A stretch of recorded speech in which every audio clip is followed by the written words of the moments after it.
एक बार की बात है, हिमालय की तलहटी में बसे एक अनोखे गांव में माया नाम की एक युवा लड़की रहती थी।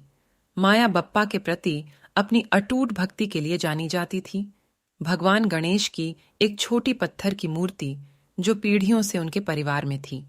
वह हर सुबह सूर्योदय से पहले उठती थीं, धूप जलाती थीं और बप्पा को ताजे फूल चढ़ाती थीं। माया के परिवार का हमेशा से मानना था कि उनकी प्रिय मूर्ति में विशेष शक्तियां हैं और भगवान गणेश स्वयं इसके माध्यम से उनके गांव पर नजर रखते थे।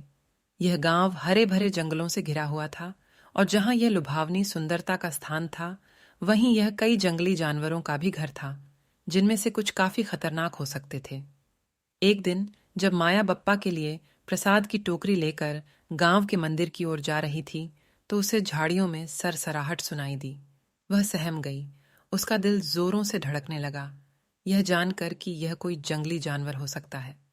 लेकिन जैसे ही झाड़ियां अलग हुईं, उसने जो देखा, उससे उसकी सांसें थम गईं।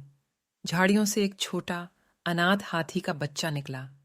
उसकी आंखें डर से भरी थीं और यह स्पष्ट था कि बछड़ा अपने झुंड से भटक गया था। माया का हृदय उस असहाय प्राणी पर आ गया।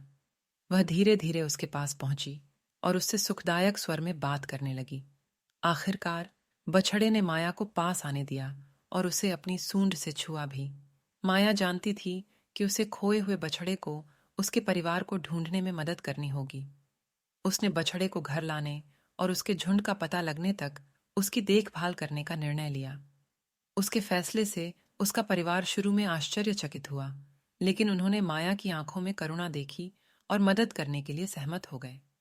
दिन हफ्तों में बदल गए और माया और उसके परिवार ने प्यार और कोमलता से युवा हाथी की देखभाल की।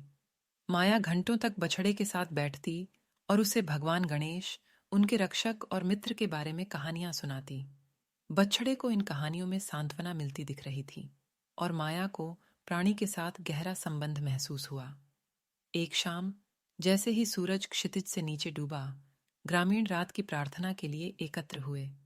माया बछड़े को अपने साथ मंदिर में ले गई, ये जानते हुए कि बप्पा समझ जाएंगे। जैसे ही उसने बछड़े को मूर्ति के पास रखा, कुछ चमत्कार हुआ।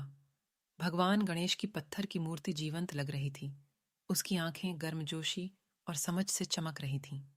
उस क्षण माया को एहसास हुआ कि खोए हुए बछड़े के साथ उसे जो जुड़ाव महसूस हुआ, वह महज एक संयोग नहीं था। बप्पा ने उसकी करुणा और भक्ति की परीक्षा के लिए बछड़ा उसके पास भेजा था। यह एक अनुस्मारक था कि दया और प्रेम सभी सीमाओं को पार कर सकता है। जैसे जैसे सप्ताह बीतते गए, बछड़े का झुंड आखिरकार मिल गया और भारी मन से माया और उसके परिवार ने युवा हाथी को वापस जंगल में छोड़ दिया। माया को पता था कि उसने सही काम किया है और उसे अपने दिल में संतुष्टि की भावना महसूस हुई। उस दिन से माया के गांव में भगवान गणेश की पत्थर की मूर्ति और भी अधिक पूजनीय हो गई, क्योंकि उस लड़की की कहानी, जो एक खोए हुए हाथी के बछड़े की देखभाल करती थी, पूरे देश में फैल गई। बप्पा के प्रति माया की भक्ति और दयालुता के कार्य ने गांव को करुणा की शक्ति और सभी जीवित प्राणियों के अंतर संबंध के बारे में एक अमूल्य सबक सिखाया था।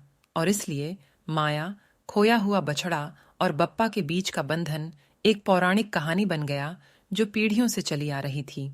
एक अनुस्मारक कि प्रेम और करुणा मनुष्य और प्रकृति के बीच की दूरी को पाट सकते हैं, जैसे उन्होंने एक लड़की और के बीच की दूरी को पाट दिया। उसके प्रिय देवता